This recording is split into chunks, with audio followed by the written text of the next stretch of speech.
There are many ways you can design your game maps. So managing two-dimensional or 2D game maps can be daunting if you do not know what data structure you will need to store all that data. Some maps do not even look like 2D or flat at all, so having a proper data structure in your game is extremely important. So let's explore the 3 most common maps used and how data can be stored for each after the intro. Welcome back! If you are new to the channel, I make games, and you can download many of my games from the link in the description below. Today we are diving into the fascinating world of 2D maps, specifically focusing on 3 of the most common maps: square tile maps, hexagonal grids, and isometric maps, and how data is stored in each one.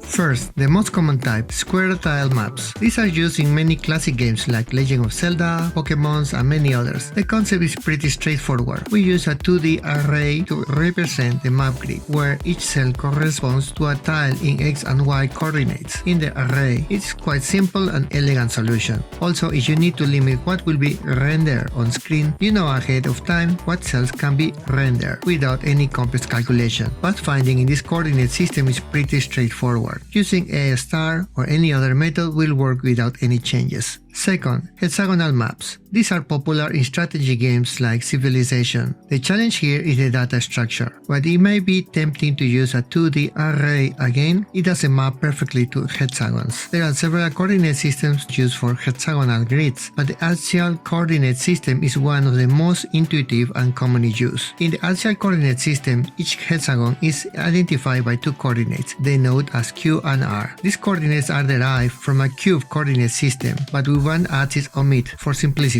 Q. This coordinate moves you horizontally, left and right. R. This coordinate moves you diagonally. We can store this information in dictionaries like this. As for pathfinding, the logic is different since there are 6 neighbors now, instead of 4 like in a 2D map. So the logic for pathfinding is different and you cannot use the vanilla A-star pathfinding algorithm. Third, isometric tile maps. These create a pseudo 3D effect and are used in games like Age of Empires. Isometric tile maps can be stored using a 2D array, just like square tiles. The trick here is the rendering. Each tile in the array corresponds to an isometric tile, but the rendering function offsets each tile by half its height and width to create the isometric view. There are many ways you can draw your tiles in different styles and angles, but in all of them, you can use the same logic to manage your map data. Pathfinding is the same as a 2D map, and that's it for today. We have explored how to store data in your square tile map, hexagonal grids, and isometric maps. For simplicity, in most of my games, I use square tile maps, since those are very easy to handle. Let me know what you think in the comments below. If you want to support my work, please click like and subscribe, and click on the notification bell so you do not miss my next update. Thank you so much for watching my journey. See you next week.